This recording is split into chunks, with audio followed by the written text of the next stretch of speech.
Emmanuel, le chiffre du jour, c'est 24.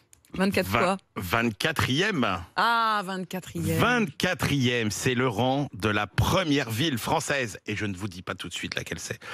C'est le rang de la première ville française dans le classement mondial des paradis du télétravail.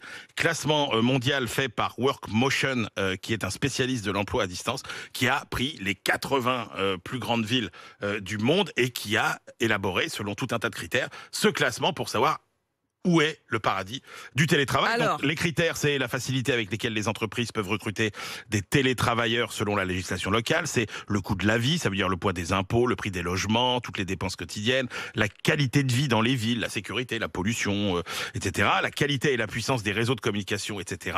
Et donc, cette première ville française dans le classement, c'est Nantes. Nantes. Ah, Nantes. 24e sur 80. Ah, Nantes, mais ouais. Ah ouais, Nantes, c'est la 24e. Et il n'y a que 3 villes dans le classement. Il n'y a que 3 villes françaises. Il n'y a que 3 villes françaises, puisque Toulouse arrive 39e, Paris 61e. Il n'y a pas Le Mans, bizarrement. Oui, bon, dis donc Charles, qu'est-ce que c'est que cette petite attaque contre la Sarthe? De temps en temps, comme ça. Oh Charles, c'est parce que c'est vendredi. Fait un peu trop la pub de la Sarthe, il faut le dire des fois. Alors là, je peux vous dire que franchement, vous le payerez très très cher. Qu'est-ce qui nous plombe, Emmanuel? Alors essentiellement quand même la fiscalité par rapport à la plupart des autres villes. Alors la championne du monde de ce classement, c'est Melbourne, qui a une législation compétitive, notamment grâce à un visa de nomade numérique. Et puis à sa qualité de vie, il y a Montréal et Sydney qui se classent 2e, 3e devant Prague, Toronto et Tallinn. Et oui, Tallinn, paradis du télétravail. Après, critère par critère, c'est Dublin qui est en tête sur la législation.